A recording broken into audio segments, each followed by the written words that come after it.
চলো বন্ধুরা, আজকে আমরা চলে গেছিলাম বিয়েবাড়িতে কি কি করলাম চলো সব কিছু দেখাবো তোমাদেরকে। এখানে দিদি ফটো তুলেছে, তাই ফটো নিচ্ছিল। দিদিকে ডাকছি, শুনতেই পাচ্ছে না, কি কি করছে। এটা আমার বোন একটু ঢং করে নিল।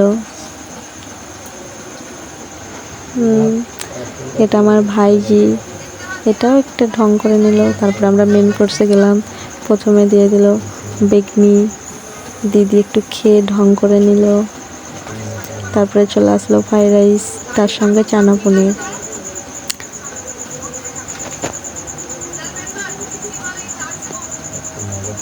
তারপর চলে আসলো গরম গরম ভাত, ডাল আর তার সঙ্গে পটল চিংড়ি।